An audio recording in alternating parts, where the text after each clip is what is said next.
nagtatantanan ka ng kaibigan ni Vanessa? Ewan ko. Basta bahala na sila sa buhay nila. Mahalaga, ako pa rin nakakampi ni ate. Pero mag-iingat ka pa rin.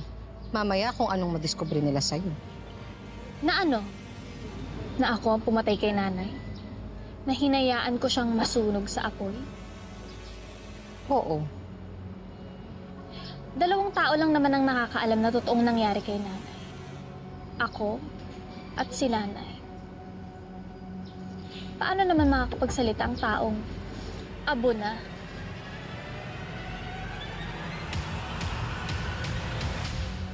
Pasensya na ho kayo. Hindi ko sinasadyang mabundol to si ma'am.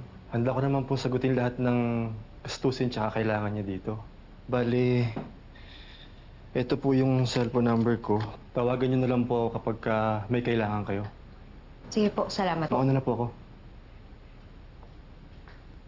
Doc, kamusta ho siya?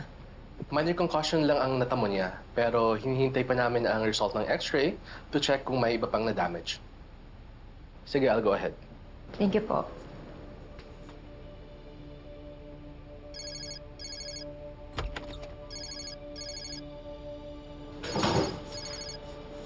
Hello? Ate, magluluto ako ng sinigang na hipon mamaya. Anong oras ko uwi ng bahay? Hindi ko pa alam eh. Sa ospital pa ako. Bakit? Anong nangyari sa'yo? I'm okay. Sinong dinadalaw mo dyan? Angel, may kailangan kang malaman.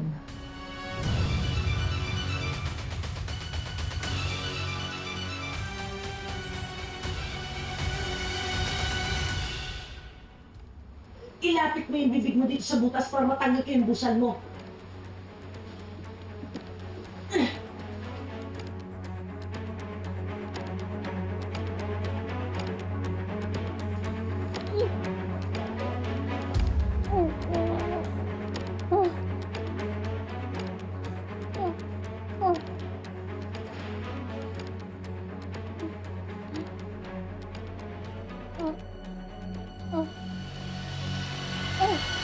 Ate, anong kailangan kong malaman?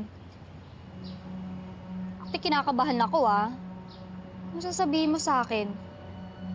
Pumunta kasi ako sa puntod ni Papa. Nakita ko si...